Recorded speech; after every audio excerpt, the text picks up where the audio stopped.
மணித்தியானம் 3:30 மணிக்கு இந்த மர்டர் நடக்குது. அப்போ தான் அவங்க கடையில் போய் அவங்க வந்து சென்னை அரும்பாக்கம் மெட்ரோவுக்கு பக்கத்தில் டீ கடை வச்சுருந்துருக்காங்க. சொந்த ஊர் இது கிடையாது, விருதுநகர் மாவட்டம். சீனிவாசன் அமுதா தம்பதி 2 குழந்தைங்க அவங்களுக்கு. கடை வச்சுருந்துருக்காங்க. மதியம் போய் கடையில் போய் சாப்பாடு கொடுத்துட்டு வீட்டுக்கு வர்றது இது உங்களோட ரெகுலர் ரொட்டீன் லைஃப். அதுக்கு பிறகு பிள்ளைங்க ஸ்கூல்லேருந்து வந்துடும், அதை மெயின்டைன் பண்ணணும்.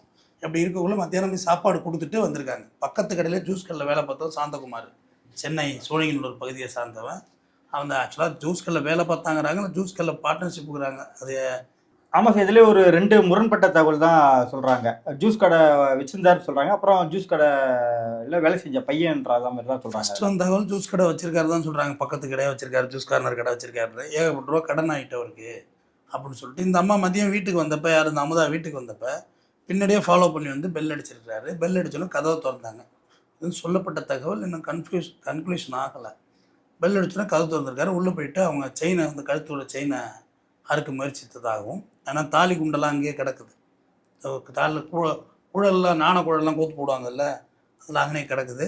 குய்யமுறைன்னு கத்துறோன்னு கத்தி எடுத்து குத்திட்டு, அது போக 10ஆவதுக்கு பெட்ரோலையும் எடுத்து மேலே ஊற்றி விட்டு கொளுத்தி விட்டுட்டு வெளியே வந்திருக்காரு.